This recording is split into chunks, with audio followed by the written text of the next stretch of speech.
যুদ্ধ, খনিজ সম্পদ, আঞ্চলিক আধিপত্য কিংবা বৈশ্বিক বাণিজ্য নিয়ে বিশ্বের বিভিন্ন প্রান্তে লেগেই থাকে। মধ্যপ্রাচ্যে যখন ইরান আমেরিকা যুদ্ধ চরম পর্যায়ে পৌঁছেছে, তখন আমাদের ফিড থেকে প্রায় সরেই গেছে রাশিয়া ইউক্রেন যুদ্ধের খবর। আমরা ভাবছি এটি কেবল ন্যাটোকে ঠেকানোর লড়াই, কিন্তু এর পেছনে আছে এক আদিম এবং উদ্ভট স্বার্থ। ইউক্রেনের মাটির দখল নেওয়া। এই মাটি মানে কেবল জমি দখল নয়, এটি এমন এক মাটি যা লুট করতে দ্বিতীয় বিশ্বযুদ্ধের সময় নাৎসিরা ট্রেনের বগি ভরে জার্মানিতে পাচার করেছিল। এই মাটি কোনো সাধারণ ধূলিকণা নয়, এটি পৃথিবীর সবচেয়ে দামি জৈব সম্পদ। কি আছে এই মাটিতে? কেন একে বলা হয় ইউরোপের প্রাণভ্রমরা? এই মাটির নাম চেরনোজেম, সহজ বাংলায় ব্ল্যাক আর্থ। ইউক্রেন ভূখণ্ডের 60%-রও বেশি এলাকা এই কালো মাটিতে ঢাকা। পৃথিবীর মোট চেরনোজেমের 1/4 বা 25% এখানেই। এই মাটিতে প্রাকৃতিকভাবেই ফসফরাস এবং অ্যামোনিয়ার ভারসাম্য এমন স্তরে থাকে যে সার ছাড়াই এখানে কয়েক গুণ বেশি ফলন সম্ভব। অন্যদিকে সাধারণ মাটিতে যেখানে হিউমাস থাকে 1 থেকে 2%, চেরনোজেমে তা 10 থেকে 15% পর্যন্ত হতে পারে। তাই এটি কেবল মাটি নয়, এটি একটি জীবন্ত ল্যাবরেটরি, যা ইউরোপের কয়েক কোটি মানুষের রুটির যোগানদাতা।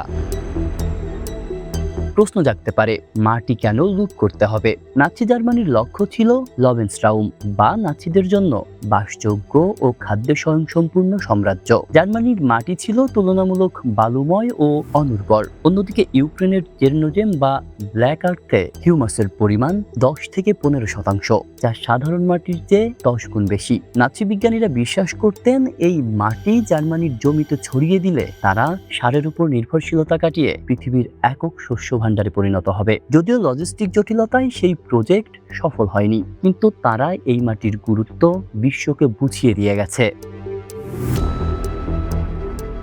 অনেকে মনে করেন রাশিয়া তো নিজেই কৃষি প্রধান দেশ, তাদের কেন এই মাটি লাগবে? রাশিয়ার বিশাল এলাকা সাইবেরিয়া বরফে ঢাকা। তাদের মাটি মূলত পর্জল ঘরনার, যা চাষাবাদের জন্য বেশ অম্লীয় এবং ব্যয়বহুল। অন্যদিকে পৃথিবীর মোট চেরনোজেমের 25% এককভাবে ইউক্রেনে। এই মাটি 5 থেকে 10 ফুট গভীর পর্যন্ত উর্বর, অর্থাৎ কোনো কৃত্রিম সার ছাড়াই এখানে বাম্পার ফলন সম্ভব। রাশিয়া বর্তমানে বিশ্বের 1 নম্বর গম রপ্তানিকারক হতে পারে, কিন্তু ইউক্রেনের এই মাটির নিয়ন্ত্রণ পেলে তারা কেবল উৎপাদন বাড়াবে না, বরং এগ্রিকালচারাল মনোপলি বা কৃষির একক আধিপত্য কায়েম করবে। এটি ওপেকের তেলের চেয়েও শক্তিশালী রাজনৈতিক অস্ত্র।